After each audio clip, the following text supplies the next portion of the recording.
نور مقدم کیس، مقامی اینکر پر زیر تفتیش کیس کا ڈیٹا شیئر کرنے اور مقتولہ کی کردار کشی کا الزام، سوشل میڈیا پر بھی بحث۔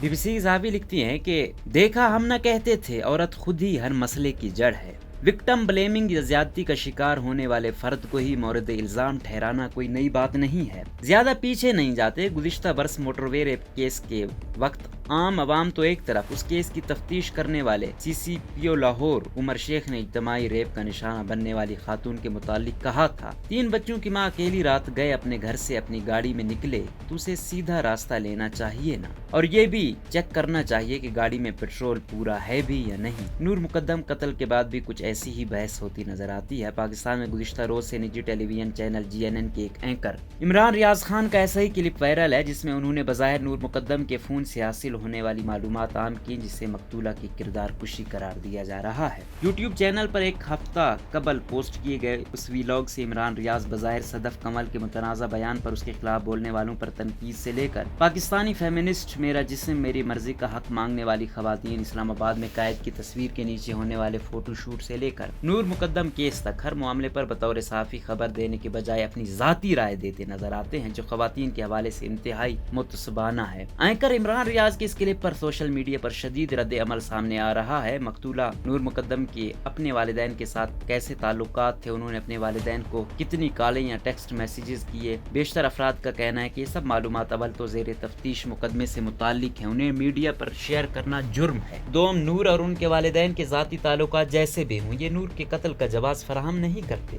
سوشل میڈیا پر ان کے خلاف تنقید کا نقطہ یہ ہے کہ مذکورہ اینکر زیر تفتیش معلومات کو استعمال کرتے ہوئے مقتولہ کی کردار کشی کرنے کے ساتھ ساتھ ان کے ساتھ ہونے والے ظلم کو جائز قرار دینے کی کوشش کرتے نظر آئے۔ عمران ریاض کے کلپ پر رائے دیتے ہوئے صحافی زیب النساء برقی کا کہنا ہے کہ یہ انتہائی ناگوار اور خطرناک ہے اور اسے رپورٹ کیا جانا چاہیے۔ پاکستان میں خواتین کے لیے موجودہ ماحول کو تاریک دور قرار دیتے ہوئے ان کا کہنا تھا کہ یہی وہ سوچ ہے جس کے خلاف پاکستانی عورتیں لڑ رہی ہیں۔ رابعہ محمود نے تبصرہ کیا، مذہبی کارڈ کا استعمال کرتے ہوئے ایک صحافی کا مرد کے تشدد کا شکار خواتین کے خلاف خطرناک بیانیہ یہ متاثرین پر الزام تراشی سے کہیں بڑھ کر ہے۔ عمران ریاض سے پوچھنا چاہیے کہ وہ اپنے شوہروں، والد اور بھائیوں کے ہاتھوں قتل ہونے والی خواتین کے متعلق کیا کہیں گے۔ سلمان صوفی نے ٹی وی اینکر کی اس حرکت کو جرم جبکہ صحافی ابسا کومل نے اسے غیر ذمہ دارانہ صحافت کا نام دیا ہے۔ اس حوالے سے صحافی اور اینکر منصور علی خان نے UN وومین کا ایک کلپ شیئر کیا جس پہ درج ہے، آئیے متاثرین پر الزام تراشی والے بیانیے کو بدلتے ہیں اور زبان کی طاقت کو بچ جانے والوں کی خدمت کے لیے استعمال کریں، نہ کہ مجرموں کے فائدے کے لیے۔ ساتھ ہی منصور نے مرد نے اس عورت کو مار دیا ہے جس نے اپنے والد کو صرف 3 مرتبہ ٹیکسٹ پیغام بھیجا والی ہیڈ لائن کو مسترد کرتے ہوئے لکھا کہ اس خبر کو اس طرح لکھا جانا چاہیے،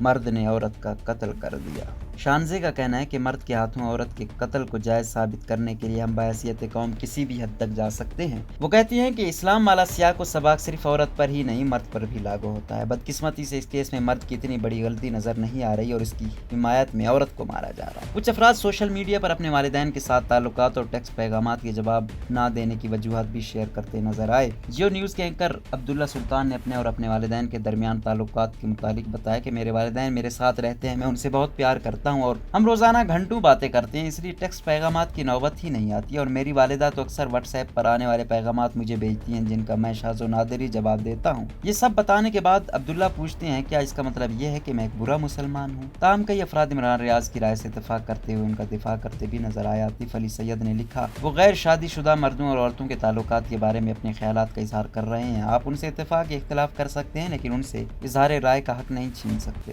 سید رضوان نامی صارف نے عمران ریاض پر تنقید کرنے والوں کو جواب دیتے ہوئے لکھا، وہ بالکل ٹھیک کہہ رہے ہیں لیکن حقیقت یہ ہے کہ جو بات وہ کر رہے ہیں اسے سمجھنے کے لیے آپ کا دماغ بہت چھوٹا ہے۔ سوشل میڈیا پر جہاں یہ بحث طول پکڑتی نظر آ رہی ہے، وہیں کئی افراد مقتولہ کے خاندان کے ساتھ اظہار ہمدردی بھی کر رہے ہیں کہ انہیں اپنی بیٹی کھونے کے بعد اس طرح کی باتیں بھی سننی پڑ رہی ہیں اور میڈیا ٹرائل سے بھی گزرنا پڑ رہا ہے۔ قانون کیا کہتا ہے؟ ڈیجیٹل حقوق کے لیے کام کرنے والی وکیل نگہت داد نے BBC سے بات کرتے ہوئے کہا کہ سب سے پہلا سوال تو یہ ہے کہ ایک صحافی نے یہ کال ڈیٹا کہاں سے حاصل کیا۔ وہ کہتی ہیں کہ کسی بھی شخص کے ذاتی ڈیٹے کو اس کی اجازت کے بغیر حاصل نہیں کیا جا سکتا اور ٹیلی کام کمپنیوں کی پالیسی میں ہر صارف کے ڈیٹے کی حفاظت کرنا شامل ہے۔ ایسی صورت نور مقدم قتل قتل کیس میں قانون نافذ کرنے والے ادارے اس ڈیٹا بیس کو تفتیش کے مقصد کے لیے حاصل کر سکتے ہیں تاکہ جرم سے متعلقہ حالات اور اس میں ملوث لوگوں کو سمجھ سکیں۔ پولیس کے پاس ڈیٹا آنے کے بعد ذمہ داری پولیس پر عائد ہوتی ہے۔ وہ کہتی ہیں کہ چاہے وہ ملزم ہے یا متاثرہ شخص، دونوں صورتوں میں ڈیٹا کی رازداری برقرار رہنی چاہیے اور اسے صرف اور صرف تفتیش کی غرض سے ہی استعمال کرنا چاہیے۔ ان کے مطابق اس کال ڈیٹے تک رسائی اور استعمال صرف وہی افراد کر سکتے ہیں جو اس کیس کا حصہ ہوں۔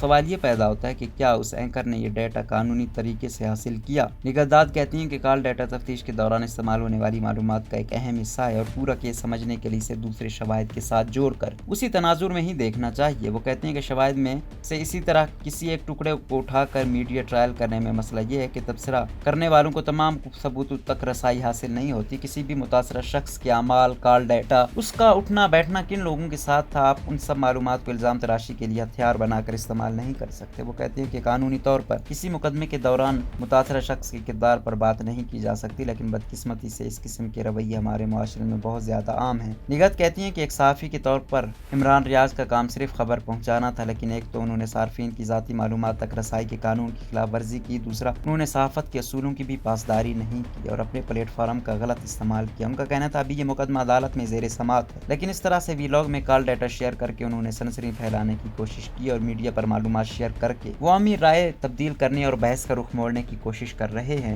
اس طرح کے کیسوں میں چاہے معلومات صحیح بھی ہوں، لیکن اس سے معاشرے پر برا اثر پڑتا ہے۔ اگر آپ خبر کو سنسنی کے انداز میں غلط رخ دے کر اپنے نظریے کی حمایت میں پیش کریں اور میڈیا پر ہائپ کریٹ کرنے کی کوشش کی جائے تو آن لائن اور آف لائن مظاہرے شروع ہو جاتے ہیں اور عدالتوں پر بھی پریشر پڑ سکتا ہے۔ کیا عدالت انہیں کوئی نوٹس جاری کر سکتی ہے؟ نگہت کہتی ہے کہ ہمارے میڈیا میں عدالت یا پولیس کے سامنے جاری مقدمات پر تبصرے اور تجزیہ عام ہیں، چاہے وہ سپریم کورٹ کے مقدمات ہوں یا نیب کے۔ ان کا کہنا تھا کہ شفافیت کو یقینی بنانے کے لیے کچھ مقدمات میں کچھ خاص قسم کے تبصروں کی اجازت دی جانی چاہیے، پھر چاہے وہ زیر سماعت ہی کیوں نہ ہوں۔ تاہم اگر یہ تبصرے کسی مقدمے کی منصفانہ کارروائی میں مداخلت کا سبب بنے تو اس صورت میں عدالت نے تبصروں اور رپورٹنگ کی اجازت نہیں دی۔ نگہت نے بتایا کہ سن 2018 میں سپریم کورٹ نے سو موٹو کیس نمبر 28/2018 میں کہا تھا کہ عدالت میں زیر سماعت مقدمے کے حوالے سے تبصرے جج کے ذہن میں تعصب پیدا کرنے یا عدالتی عمل پر اثر انداز ہونے کا سبب نہیں بننے چاہیے۔ عدالت نے پیمرا کو یہ بھی ہدایت کی تھی کہ زیر سماعت مقدمات پر رپورٹنگ کے لیے قواعد بنے۔ تاہم وہ کہتے ہیں کہ اظہار رائے اور معلومات کی آزادی کے حق کے ساتھ ان پابندیوں کو کیسے متوازن بنایا جا سکتا ہے، یہ زیادہ واضح نہیں ہے۔ ان کا کہنا تھا عمران ریاض کے خلاف عدالت تو شاید کوئی نوٹس نہ لے، لیکن پیمرا میں شکایت کی جا سکتی ہے اور نور کے والدین اپنی بیٹی کی کردار کشی کے لیے ٹیکا کا استعمال کرتے ہوئے ان کے خلاف FIA میں شکایت کر سکتے ہیں۔ یاد رہے عدالت میں زیر بحث مقدمات پر TV شوز میں بحث کے حوالے سے سن 2018 میں جسٹس ثاقب نثار کا ایک سو موٹو عدالتی معاملات پر قانونی پوزیشن واضح کرتا ہے۔ اس فیصلے میں کہا گیا ہے کہ کسی بھی زیر سماعت مقدمے کے حوالے سے بحث کو نشر کیا جا سکتا ہے، لیکن صرف اس حد تک کہ اس کا مقصد عوام کو معلومات فراہم کرنا ہو۔ سپریم کورٹ نے واضح کیا ہے کہ عدالت میں زیر سماعت مقدمے کے ممکنہ انجام کے متعلق کسی بھی طرح کا تبصرہ، رائے یا تجاویز سمیت کوئی بھی ایسا مواد نشر نہیں کیا جائے گا جو عدالتی یا ٹریبونل کی کارروائی کو متاثر کر سکے۔ عدالتی کارروائی، پولیس ریکارڈ اور دیگر ذرائع پر مبنی مواد کو اس حد تک نشر کرنے کی اجازت دی جاتی ہے کہ وہ منصفانہ اور درست انداز میں رپورٹ کیے جائیں۔ کسی بھی پروگرام میں ایسی کوئی خبر شیئر یا بحث نہیں کی جانی چاہیے جو انکوائری، تفتیش یا مقدمے کی سماعت کو خطرے میں ڈالنے کا سبب بن سکے۔ پولیس کا موقف حساس نوعیت کا معاملہ ہے، ڈیٹے کو پبلک نہیں کیا جا سکتا۔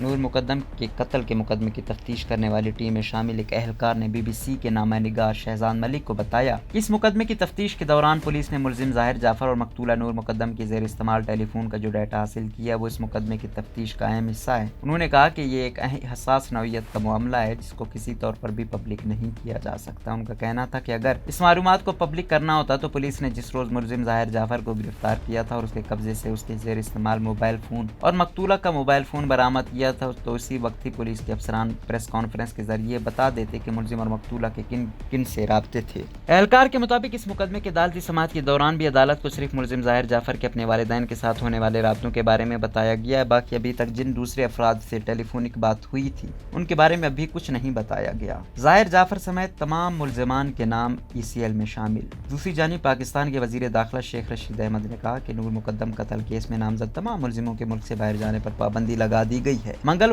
کو پریس کانفرنس کے دوران ان کا کہنا تھا کہ فروغ نظیم کی صدارت میں قائم کابینہ کی ذیلی کمیٹی نے نور مقدم قتل کیس کی تمام ملزمان کے نام ایگزٹ کنٹرول لسٹ میں ڈالنے کی منظوری دے دی ہے۔ وزیر داخلہ کا کہنا تھا کہ پہلے مرکزی ملزم ظاہر جعفر سمیت دیگر ملزمان کے نام بلیک لسٹ میں شامل کر دیے گئے تھے، تاہم اب انہیں ECL میں بھی ڈال دیا گیا ہے۔ ECL میں شامل ہونے والے ملزمان میں ظاہر جعفر اور ان کے والدین کے علاوہ 2 گھریلو ملازمین کے نام شامل ہیں۔ واضح رہے کہ سابق سفیر شوکت مقدم کی صاحبزادی نور مقدم کو ظاہر جعفر نے 20 جولائی کی شام اسلام آباد میں اپنے گھر پر قتل کر دیا تھا۔ پولیس نے مرکزی ملزم ظاہر جعفر کو جائے وقوع سے گرفتار کیا تھا، جبکہ ان کے والدین کی گرفتاری 25 جولائی کو عمل میں آئی تھی۔ اس سے قبل پیر کو عدالت میں ملزم کے والدین کی جوڈیشل ریمانڈ میں بھی 23 اگست تک توسیع کر دی تھی اور توقع ہے کہ مرکزی ملزم کو اگلے ہفتے عدالت میں پیش کیا جائے گا۔ 5 اگست کو وفاقی دارالحکومت اسلام آباد کی ایک مقامی عدالت میں ملزم کے والدین ذاکر جعفر اور ان کی اہلیہ عصمت آدم جی کی ضمانت کی درخواستوں کو مسترد کر دیا تھا۔ ضمانت کی ان درخواستوں کو خارج کرنے کی وجوہات کا ذکر کرتے ہوئے ایڈیشنل سیشن جج محمد سہیل نے اپنے تفصیلی فیصلے میں کہا ہے کہ ملزم ذاکر نے